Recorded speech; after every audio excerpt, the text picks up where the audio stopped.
the things that I remember most are the fact that I didn't like not eating and I felt lousy. And when I sat down for about 30 minutes and when I went to get up, I was so dizzy. You know, you have this whole other side of your metabolism that you've probably never used before. That's one reason to do it. At the very least, fasting is a way to better understand your own body. At its best, it's part of keeping a healthy metabolism and avoiding disease for as long as possible. So this idea that, no, it's just magic and I can spend the rest of my life in ketosis, no, not a good idea. It was unbelievable. It was an unbelievable feeling from going from like Monday, Tuesday, Wednesday, about dying on Wednesday, waking up Thursday, not feeling great. And then all of a sudden you feel incredible.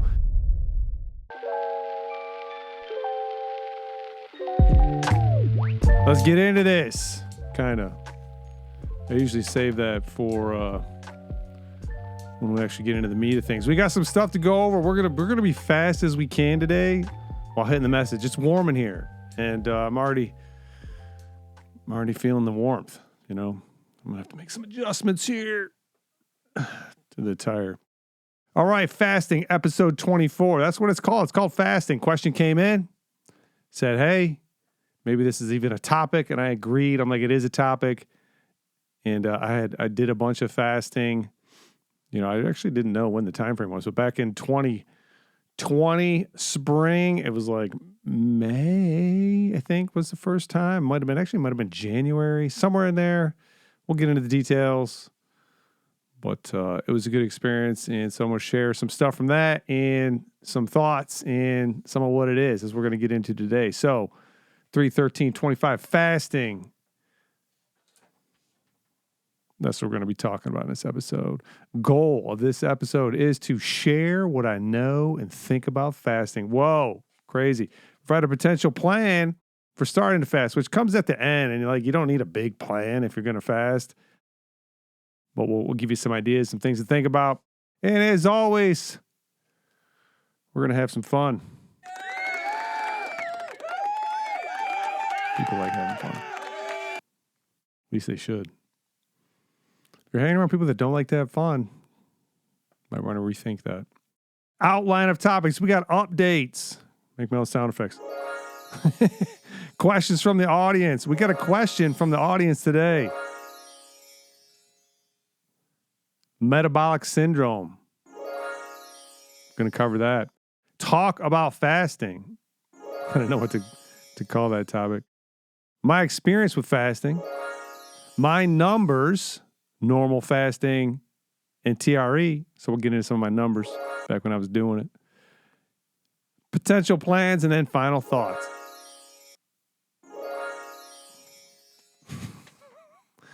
Nathan usually puts a sound in for that, but I've been screwing the whole thing up. What's my phone doing here? We don't need that. I hope you guys are doing all right out there. Updates. Golf. I don't have a golf update. I watched, but, whatever. Some guy I think he won his first tourney. I think that's what it was. Weather's been mild and sunny up here in northern Michigan. Fantastic for us. Subscriber update. Email 62. YouTube. Well, the email went from 61 to 62. The YouTube went from 92, which last episode was the interview with Taylor. So I didn't do updates, but YouTube went from 92 to 104.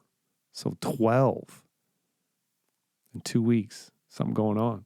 Spotify moved as well, 23 to 24. I have no idea why. And Apple did too, 21 to 22. What is going on out there in the internets? Reminder, please submit your questions to dennis@dennisfenrich.com. All right. Let's start to get into this. What's this button? Still got my cheat sheet. Drink of water.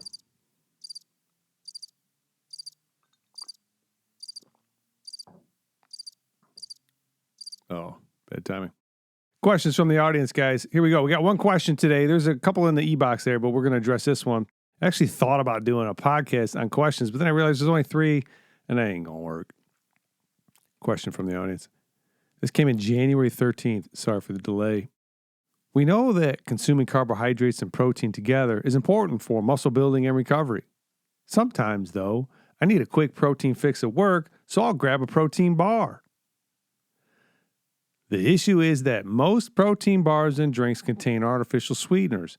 Beyond concerns about these sweeteners, isn't carbohydrate intake still necessary? Why do so many protein supplements limit their carb content? Thank you. And P.S., I just wanted to say that episode 13 and 14 were fantastic.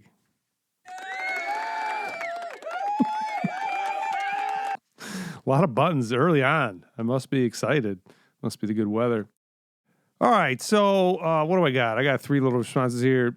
All right, most likely the reason that there's not a lot of carbs in most of the protein bars is because when the protein bar became popular, carbohydrates were evil and nobody was supposed to be eating them. Okay, we've since come out of that, I don't even know what to call it, incorrect thinking. And so my thinking is that is why. Like, I've seen some more recently that have carbohydrates in them, and I think that's great. Nothing wrong with carbohydrates. In fact, they're quite good for you. I should probably do a whole episode just on carbohydrates. But I don't know, that's a little too specific. So that's, I think, the number one reason why you see that. So if you can get some carbs in with your protein, that's going to be ideal. Just eating protein by itself all the time, not good. That's not going to work out for you really well. I agree, there should be more carbs in these protein bars. And if they were actually putting like some carbohydrates that actually had some flavor, they could probably reduce the artificial sweeteners, which are kind of like a controversial topic right now, right? What are these things doing to us? Are they doing anything to us? Most likely not, but they could be, and if you want to play the long game, like if you can avoid it, and then you don't have to wonder, right? But they're most likely not. But again, that's something you got to take into consideration, just avoid them if you can. And then last one for a little response to that question, does allow for control. What is it? What do I mean here? And a benefit to having low carbohydrate is it does allow you to have more control over your macronutrient profile, right? So if you're, if it's like a snack, you're already over on your carbohydrate, or you're close to over your carbohydrate, or the meal you're going to have in dinner is going to have high carbohydrate in it. It does give you a little bit more flexibility, but overall, I agree. I think there should be carbohydrates in these protein bars. Get some flavor going, you know what I'm saying? All right, let's get into this. Wasn't sure if I had the right button. Let's cover metabolic syndrome. I might say that a lot, and I might not, but it's just a good starting point to start to understand metabolism if you understand it when it's not running well. And that's essentially what metabolic syndrome is going to be. So we went to the Google app for a definition. Metabolic syndrome, a cluster of indicators signifying an unhealthy metabolism, is typically called metabolic syndrome, which includes factors like high blood pressure, excess abdominal fat, high blood sugar, low LDL cholesterol, and high triglycerides. Essentially, a collection of risk factors that increase the likelihood of developing cardiovascular disease and type 2 diabetes. Added some extras definition. It's not a single disease, but rather a group of conditions that often occur together, raising the risk of other health problems. And a person is diagnosed with metabolic syndrome if they have 3 or more of the listed metabolic factors. So that's what, metabolic syndrome is just like, it's not good. You have an excess of stuff in your bloodstream. Let's review some of the things that are going to be high, right? We've got blood pressure's up. That's higher. More stuff coming in than going out. Maybe that's increasing blood pressure. Maybe. Excess abdominal fat. Excess extra fat in the body.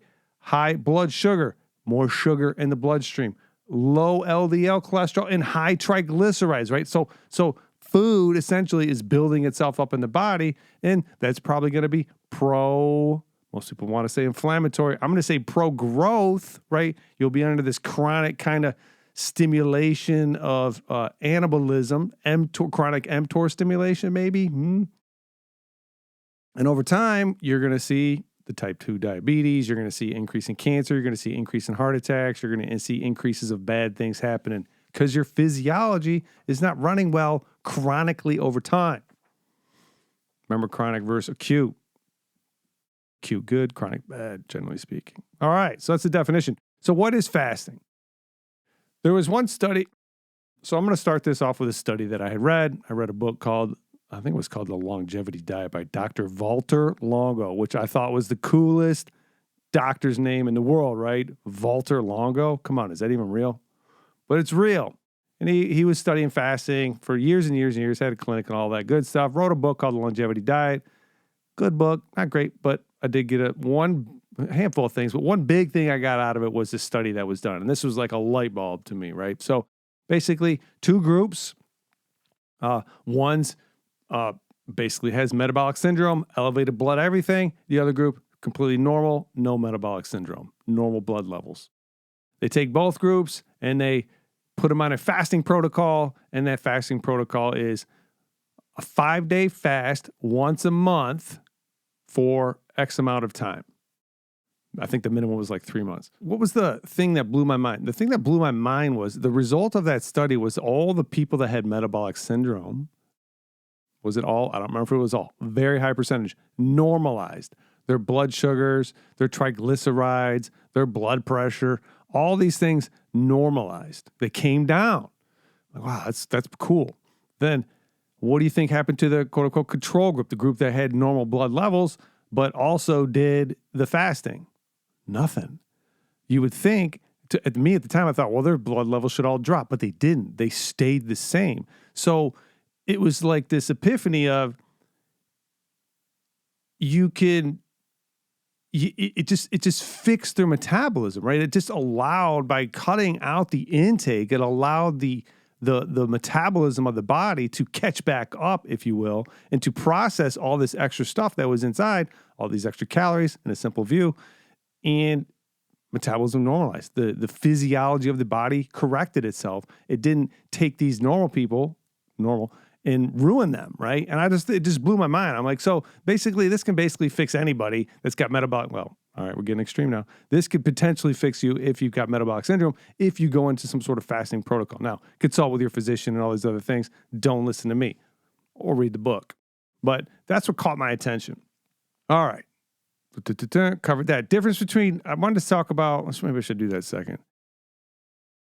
What's happening, autophagy. So let's talk about one of the things that is happening, that is for sure. Two things. All right, one of the things is it's called autophagy. So if you think about your metabolism and you think about your body, it's regenerating tissues. Well, over time, some of the tissues that have been regenerated, they don't function quite as well as when they are brand new, right? You got a brand new, straight out the box stem cell, got released, went to the site, got coded, became an eye cell, became a liver cell, became a skin cell, became a something cell.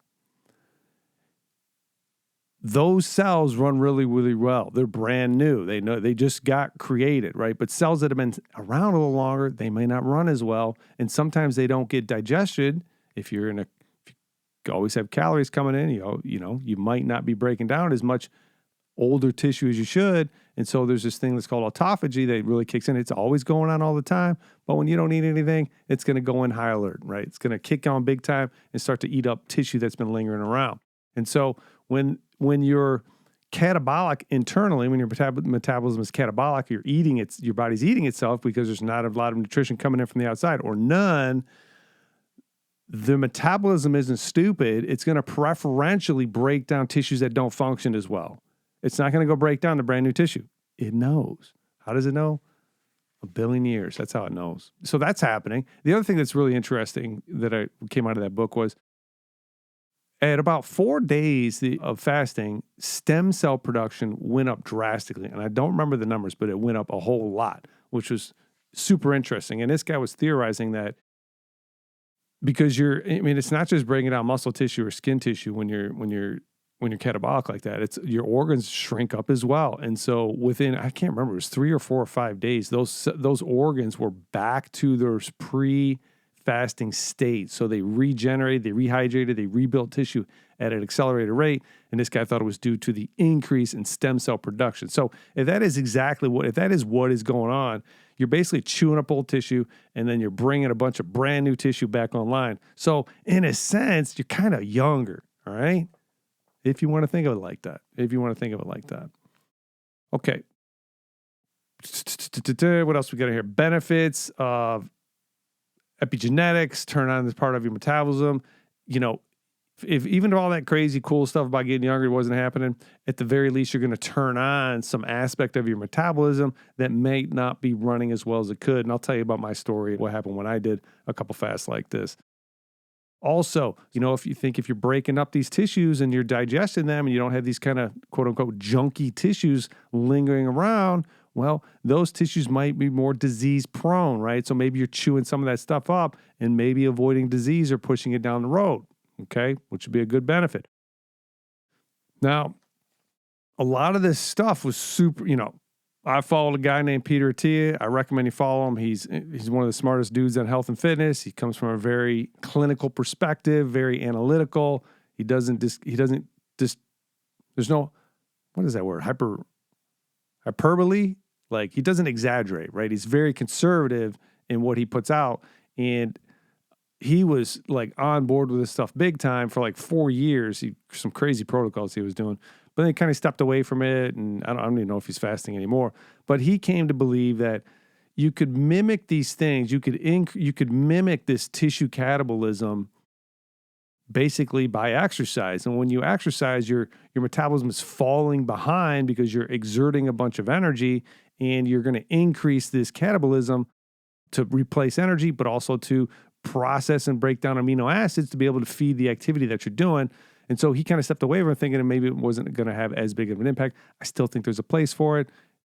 And I think I have on here, I'll talk about where that is, but just not right now. I want to keep moving along a little bit. Like I said, try not to turn this into a 2-hour episode. You know, that makes people happy. All right. Difference between, there's some common words that are thrown out there, TRE and fasting. So a lot of people kind of put those two things together, right? They think that time-restricted eating and fasting are the same thing. And I would disagree. And the reason is that how do you quantify when you're actually in a fasted state, right? I just ate at, I don't know, what time is it, 4 o'clock? So it's 2 hours later. Am I in a fasted state? I don't know. I still got food in me. Is it 3 hours? Is it 12 hours? Can we put an hour on it? Is that going to be accurate enough? And I just don't think so. I think what we need to have is some blood levels of X to indicate now you're in a fasted state. And this comes right along the same lines of what Peter was saying, Peter Attia, and I agree. It's that, you know, we need to know when you are and when you aren't. And just giving general like, hey, it's been 72 hours or it's been a 12-hour time-restricted eating, I don't think it's the same thing. I think you need longer than that to get into an actual fasted state where we see some changes in blood levels. And I think glucose levels getting under 90, ketone levels getting over 1 millimolar, which don't ask me what a millimolar is. It's something about the weight and the concentration of the bloodstream, but that's the number. So if you were going to check your ketone levels, you're going to look at that getting over 1 millimolar. I think then you would be in a good state. But you could look at a ton of things. You could look at what are your thyroid levels? What are your testosterone levels? What are your human growth hormone levels? What are your triglyceride levels? You could be looking at all these things and trying to triangulate like, hey, this is what we classify as a fasted state. He was talking about this stuff back 4 or 5 years ago. I still haven't heard anything about it, but I agree with the thinking. Separate the two between fasting and time-restricted eating. Time-restricted eating, I'm not going to eat for 12 hours, or I'm going to eat within an 8-hour window. Fasting, I've gone at least a whole 24 hours, at least a day. I've checked my blood levels. My ketones are above 1 now. I'm in a fasted state. I think it's a much more accurate way to think about it.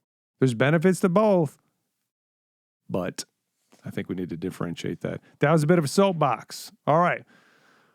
Whew, man, I'm running fast today. My experience with fasting. So let me get a drink of water here.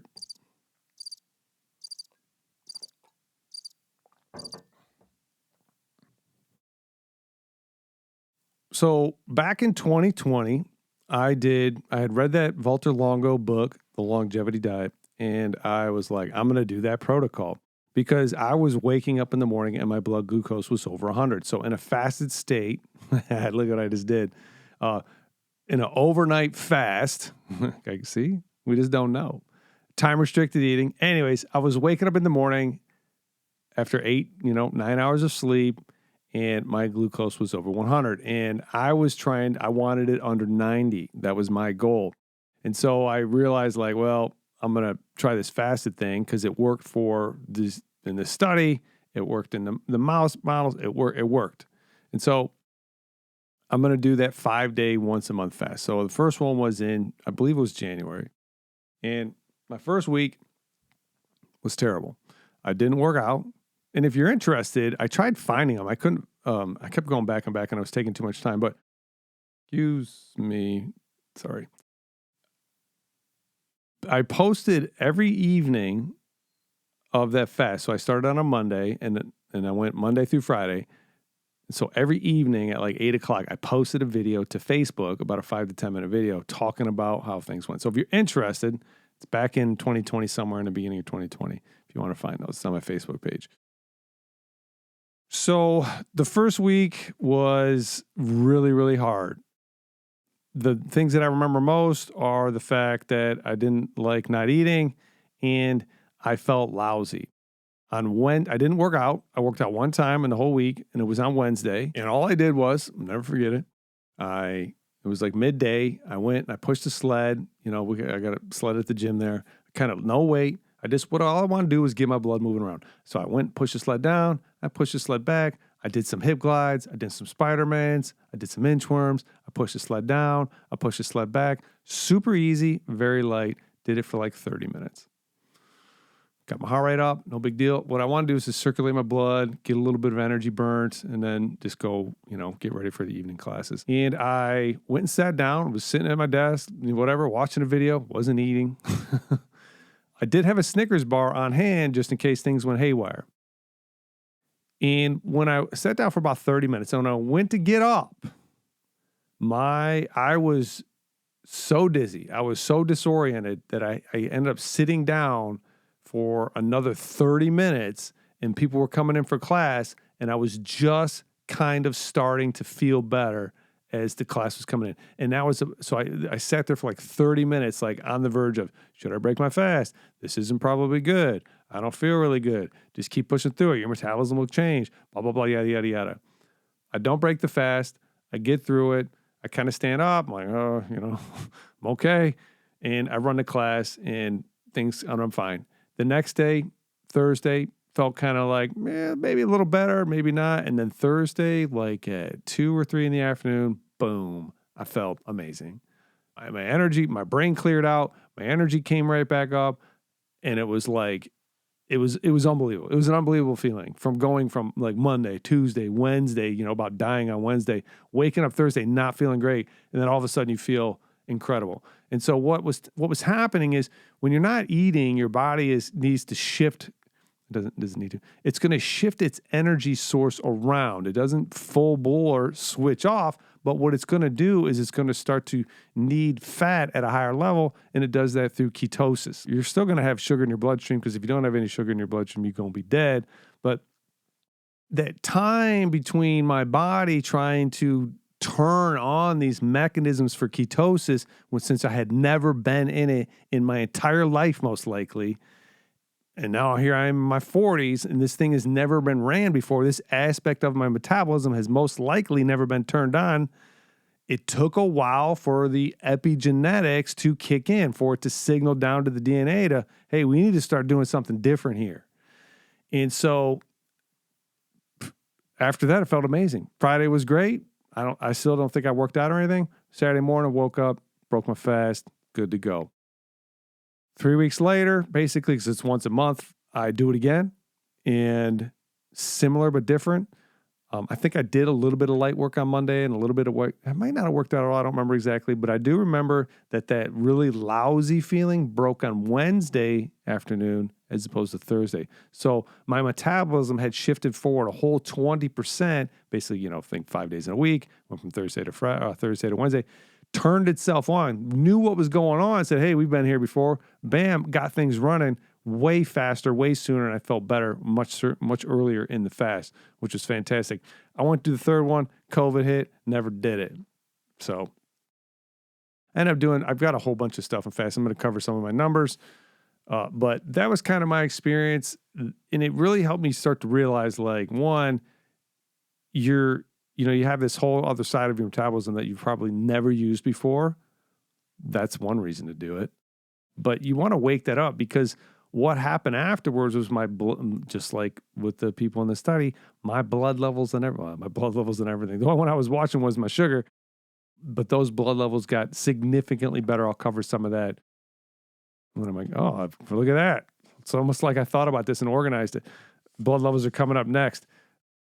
Yeah, so that's my experience with fasting. Fantastic. All right, so let's go over some of my numbers really quick. Man, been talking a lot today.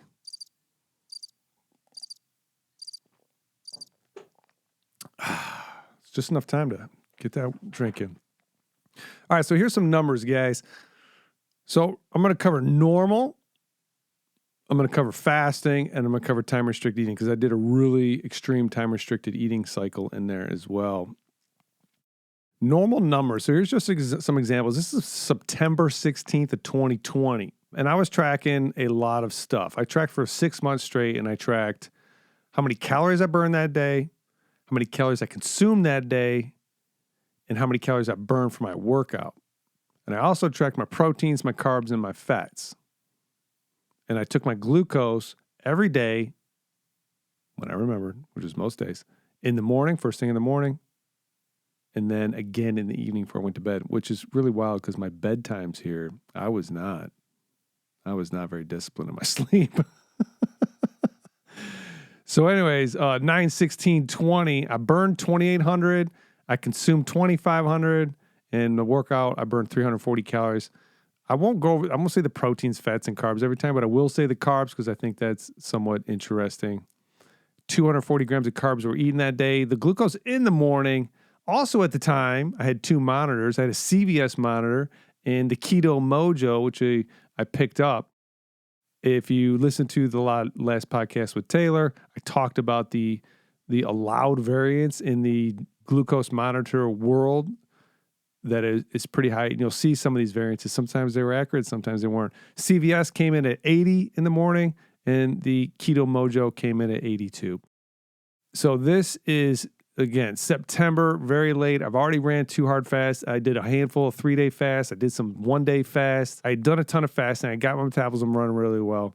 And now I'm waking up in the morning. My glucose is 80. Fantastic. 9/17/20, morning 94 and 78. So the CVS was 94 on that one. This is the next day. And the Keto Mojo was 78. So there's a big variance there.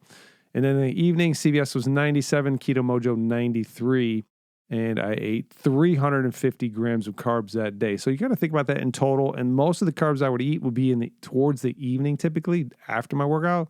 And so that's probably going to more reflect the next morning fast, right? So if you take in 100 to 150 grams of carbohydrates close to bed, is all that being processed and assimilated before you get up in the morning?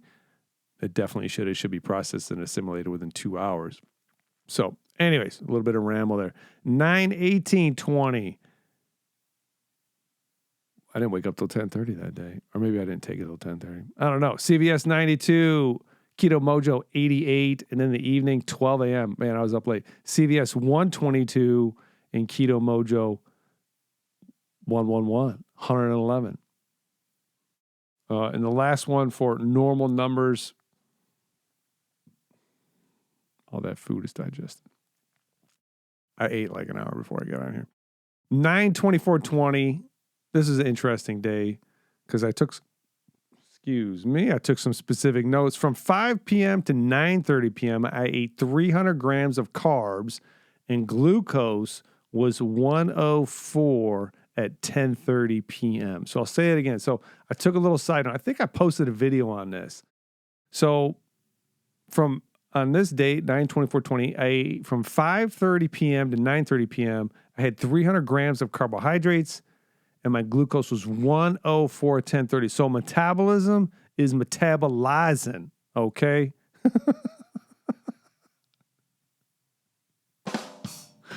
Rim shot. Other numbers that day, I did not take my morning number. So interesting. And I ate I ate all those carbs. I had 350 grams of carbs in total. And I had them all from 5 p.m. to 9:30 p.m. Wild. All right. So I found a week fast that I did and some of the numbers. I think this will be interesting. So 10-10-22 Monday started the fast. I was 175 pounds. Morning glucose. I stopped the CVS. I just have the Keto Mojo at this point. Morning glucose is 87. I also was taking my ketone levels and they were 0.1. In the evening, glucose 79, keto 0.6. Next day, Tuesday, weight 172.4 pounds. Whoa. I did not sleep good. I took my glucose at 3:40 a.m. Crazy. It was 74, ketone levels 0.9. So, I mean, this is probably the third or fourth fast I've done now in this year. No, this is 2022. This is years later. Interesting. Ketone levels are adjusting much more quickly. Evening glucose on that day was 69 and ketone levels dropped to 0.5. Next day, 10-11-22 was the Wednesday. I weighed 170 pounds. So I'm down 5 pounds in 48 hours, basically. No, I guess that would be 72. Morning glucose 69, ketone levels 1.0. So on Wednesday, I think I'm already in ketosis with the 10 millimolar. And I got, I didn't take evening glucose and I wrote something funny. What I forgot.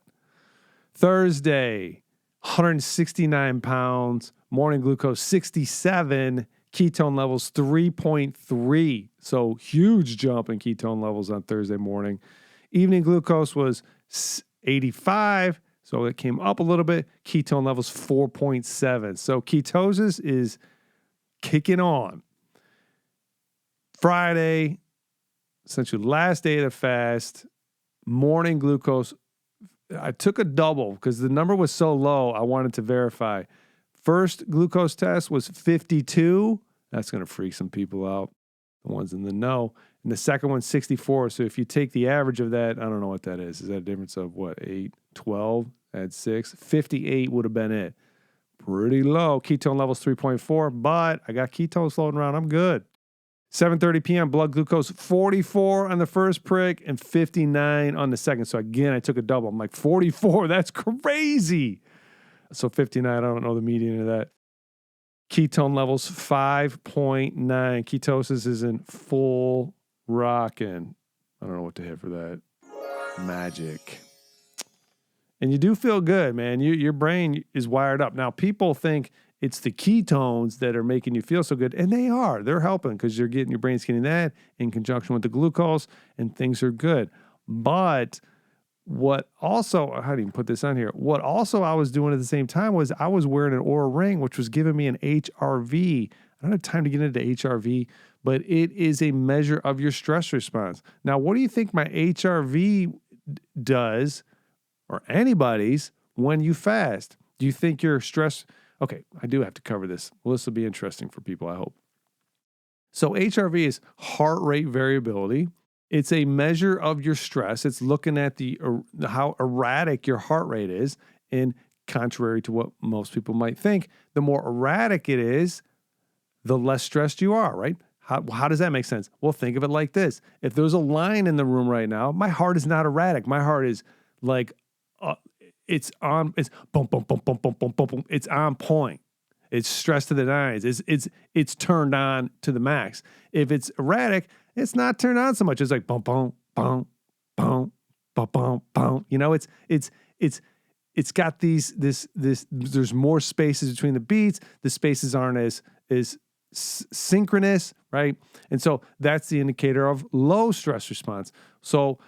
And this is where it can be confusing. So HRV, the higher the number, the less stress you have. And that's because it's the duration between the heart rates, right? So there's more duration, there's more time, the higher the number that goes. Long or the short is, when you're fasting, your stress levels are higher, which means your cortisol, your glucagon, your stress hormones, not the glucagon's a stress hormone, I think it is associated though, are higher because they're trying to pull, or they are pulling energy into your bloodstream. It's making energy available. And so that is you're stressed. That's why you're so clear thinking, because your cortisol levels are up, your body is stressed, and it's trying to find food. So that's why you see better. That's why you hear better. That's why you think clearer, right? So this idea that, no, it's just magic and I can spend the rest of my life in ketosis, no, not a good idea. Anyways, that's my soapbox. Okay, so then I broke the fast in the morning. I didn't say much about it. Glucose was 70 that morning. It's a Saturday morning, 10, 15, 22. My final weight was 168.5. And ketones levels were at 3.7. All right, so that was a fasted numbers. Last thing here, time-restricted eating. I did a really extreme time-restricted eating phase. I thought it was like 6 months, but actually I stopped tracking, so it could have been longer. I'm pretty sure it was longer, but I had data on 2 months. And so what I did was I ate from 4 to 8, 9-ish every day. So I didn't eat from 9 p.m. all the way to 4 p.m. Took like a little bit of getting adjusted to.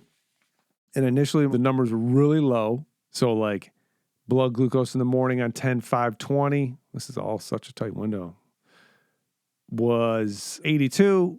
And then the evening it was 77. And that is after eating. Wow. And I had 200 grams of carbs a day. I only gave 2 examples here. I should have had more. And then 12/1/20 again, I'm eating in a 4-hour window, 4 p.m. to 8 or 9 at night. And what I would do is I would work out, fasted, and then I would eat. And my first meal was 1,000 calories or 1,200, somewhere in that ballpark. And my second meal was 4 hours later at the 4 o'clock, 8 p.m., 9 p.m. time frame, and it was another 1,000 to 1,200 calorie meal. That was about all I could get in. It was especially the first week, it was really hard to digest that food in that short amount of time. So anyways, 6:45 morning glucose was 90, and 9 p.m. it was 113, and this was on 12/1. So this is something that I noticed. Like the first 3 or 4 days of doing that, my blood glucose level stayed low, but then towards the end of this very tight time-restricted eating window, my glucose levels were starting to come back up, which is interesting, right? You think they would have just stayed low, but body made some adjustment. And I took an interesting note on this, and I remember thinking this. I'll just read it as I wrote it.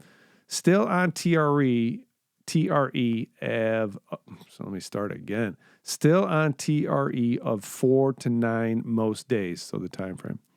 Tissues feel worn. I am leaner. Having a hard time stopping, even though I think I should, due to tissues not healing, due to not enough protein and calories, but it's very convenient to not have to eat till after work. And I like the clarity of thought that I have. So I thought that was interesting because, I mean, that's what's going to happen. If you're just not going to maintain as much tissue if you're only getting anabolic for a short window, right? I'm eating, you probably figure 8 hours after that 9 o'clock, or probably 4 hours after that 9 o'clock meeting, metabolism is already trying to adjust itself back down. I have this long window where I'm going into a catabolic state. So I don't think it was a strong enough pulse of nutrition to build tissue. And I was feeling worn. Like I'm still training hard. I'm still doing high intensity training, lifting, hypertrophy work, and the body just wasn't able to keep up. But it was hard to quit because, man, your brain does feel good. Your energy does feel good. You feel very positive about life. It's one of the major benefits of the whole thing.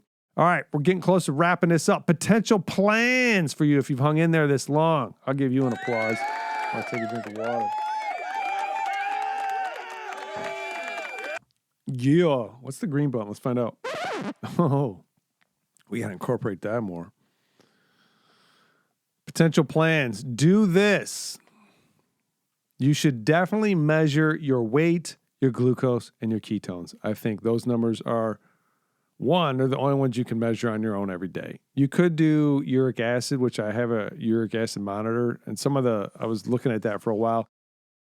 I won't get into why I was looking at that, but I don't think you need to look at that. But for sure, if you're going to do any fasting, every morning, check your weight, check your blood glucose, and check your ketone levels, okay? You need to drink enough water. You need to drink water during this time frame.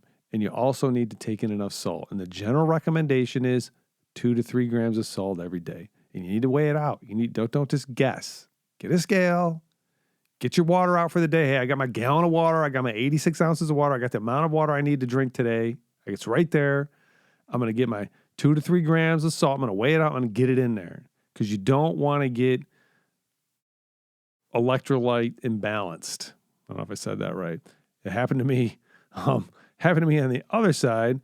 I was taking in way too much salt, and I actually was taking some magnesium to help with sleep, and I ended up like getting some serious edema in my lower legs.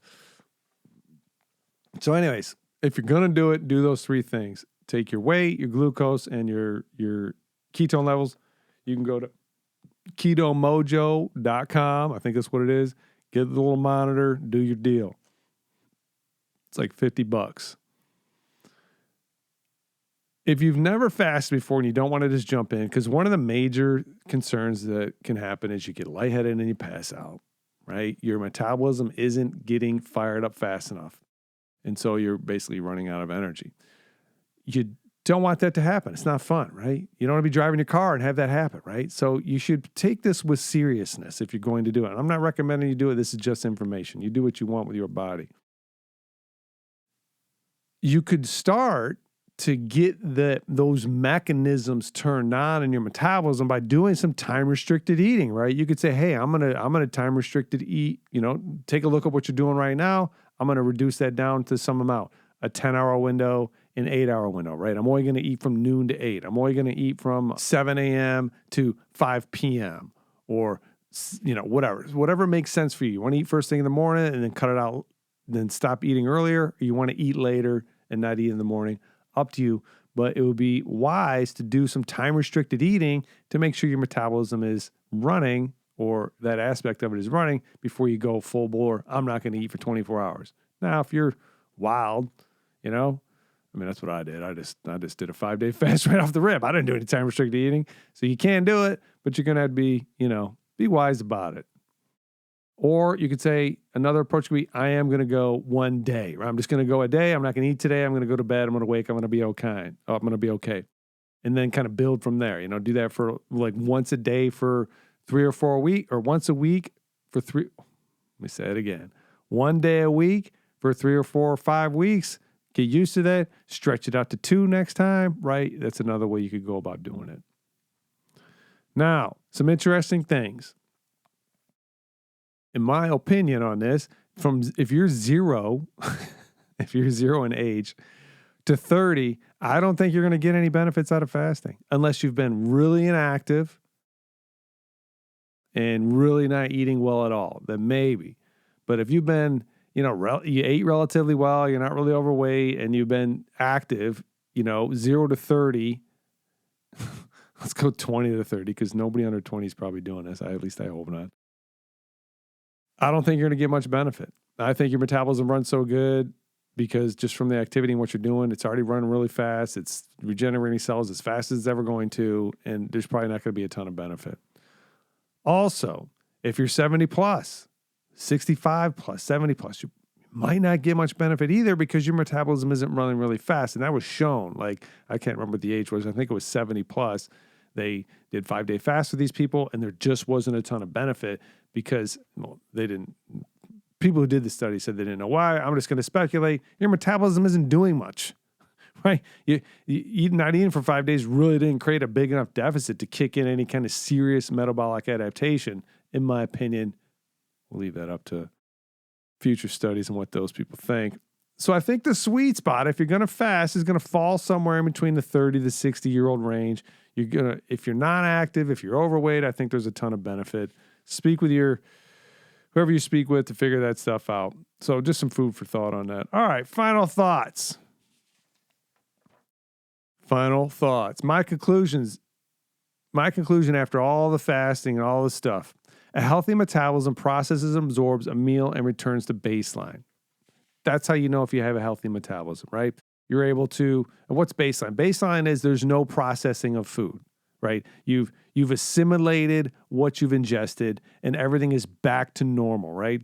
I'm sitting here, when I wake up in the morning, my body isn't really processing food. It's not breaking it down. It's not trying to get it into the cells. It's not moving around the bloodstream and trying to distribute it throughout my body. That process is past. Now, when I wake up in the morning, bam, I'm going to eat something. How long does it take for my body to break down that food, get into the bloodstream, and get it to where it needs to be? That should happen quickly. It shouldn't be prolonged, right? It should happen fast. So that's how you're going to know if you ever have a healthy metabolism. And that's why looking at your glucose is going to be a good indicator of that. Because if you eat a meal, at say noon, and 7 hours later, your glucose is still elevated from that meal above what the baseline was before you ate it, well, your metabolism is running really well. So you might want to do some fasting. You might want to start exercising. That was my conclusion out of all the stuff that I did. Some final thoughts. At the very least, fasting is a way to better understand your own body. At its best, it's part of keeping a healthy metabolism and avoiding disease for as long as possible.